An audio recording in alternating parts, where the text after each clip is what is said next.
Hello everyone, welcome back to your own channel the Dhruv Gulati show.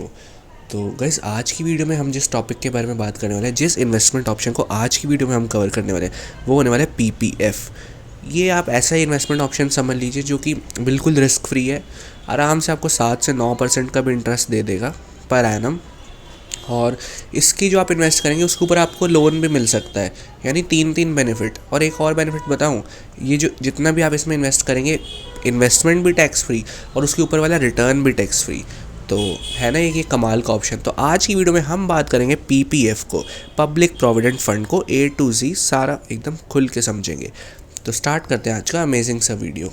अब सबसे पहले हमें समझना है पीपीएफ क्या है। तो दोस्तों, पीपीएफ जो हम समझेंगे, पब्लिक प्रोविडेंट फंड, इसको हम ऐसे समझते हैं कि एक ऐसी स्कीम है जो कि सेंट्रल गवर्नमेंट के द्वारा रेगुलेटेड और चलाई गई एक ऐसी स्कीम है जिसमें गवर्नमेंट का मकसद ये है कि ऐसे लोग इन्वेस्ट करें जो कि बिल्कुल अपनी कैपिटल पर रिस्क नहीं लेना चाहते, यानी 0% रिस्क है इसके ऊपर।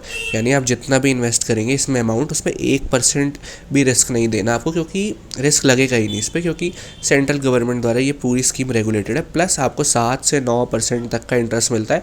अभी अगर करंट इंटरेस्ट रेट की बात करें तो 7.1% का चल रहा है, जो कि हर 3 महीने के बाद सरकार रिवाइज करती रहती है बेस्ड ऑन मार्केट, और जो मार्केट में चल रहा है और महंगाई के रेट पर, उसको ध्यान में रखते हुए हर 3 महीने के बाद गवर्नमेंट ऑफ इंडिया इसको रिवाइज करती रहती है इंटरेस्ट रेट को।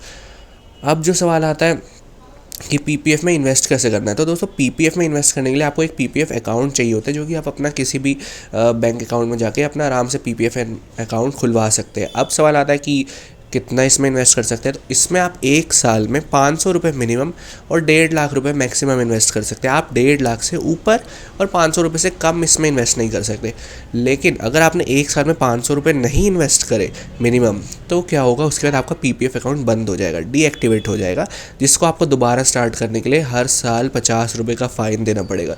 तो मेक श्योर कि आप एक साल में कम से कम 500 रुपये तो इसमें इन्वेस्ट करके ही रखें। अब जो सवाल आता है वो आता है कि यार चलो, हमने पीपीएफ अकाउंट खुलवा भी लिया, क्या हमें श्योरिटी है कि इसमें इंटरेस्ट मिलेगा? तो दोस्तों, श्योरिटी जो है इसमें गवर्नमेंट ऑफ इंडिया की है। पहली बात, ये बिल्कुल मार्केट से लिंक नहीं है। मार्केट से लिंक ना होने का फ़ायदा ये है कि मार्केट में जितनी भी वॉलीटिलिटी हो, उससे आपके पीपीएफ में इन्वेस्टेड पैसे पर बिल्कुल फ़र्क नहीं पड़ेगा।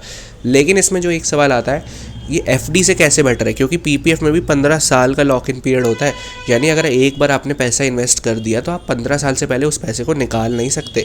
तो अब सवाल आता है कि यार, अगर हमें ज़रूरत पड़ गई, तो अगर हमें पैसा बीच में निकालना है, तो उसके लिए एक है कि आप 5th फाइनेंशियल ईयर के बाद, यानी अगर आप आज पैसा इन्वेस्ट करना शुरू करते हैं तो 5th फाइनेंशियल ईयर के बाद अपना 50% जो है, 50% अगर आपको ज़रूरत पड़ गई पैसे की, तो 50% आप विड्रॉ करा सकते हैं, लेकिन 5 सालों के बाद।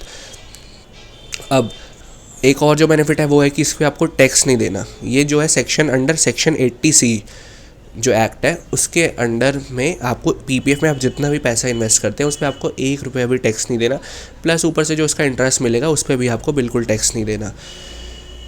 तो इसी से ही पता चल जाता है कि पीपीएफ कितना एक अच्छा ऑप्शन है। तो दोस्तों, पीपीएफ का जो एक और बेनिफिट है ना, बहुत ही गजब का बेनिफिट, वो ये है कि आप पीपीएफ में अपना जितना अमाउंट इन्वेस्ट करते हैं उसके ऊपर आप लोन भी ले सकते हैं। तो ये एक और प्लस पॉइंट हो गया पीपीएफ में इन्वेस्ट करने का बाकी इन्वेस्टमेंट ऑप्शंस के कंपैरिजन में। क्योंकि आप जितना भी पीपीएफ में, मान लीजिए आपके 10 लाख रुपए इन्वेस्टेड है ना, तो आप उसमें 25%, 10 लाख का 25% यानी 2.5 लाख रुपए तक का लोन भी ले सकते हैं अपने पीपीएफ अकाउंट में। तो ये एक और प्लस पॉइंट है पीपीएफ अकाउंट का। तो दोस्तों, अभी आप अपनी स्क्रीन पर देख रहे हैं एक पीपीएफ कैलकुलेटर। अब हम पीपीएफ कैलकुलेटर की मदद से ये समझेंगे कि अगर आप एक साल में 1.5 लाख रुपए इन्वेस्ट करते हैं, और अभी के लिए हम टाइम पीरियड को कर देते हैं 15 साल, और रेट ऑफ इंटरेस्ट को हम रखते हैं 7.1 ही करंट, तो आप देख सकते हैं इन्वेस्टेड अमाउंट और टोटल इंटरेस्ट आपको 18 लाख मिलेगा।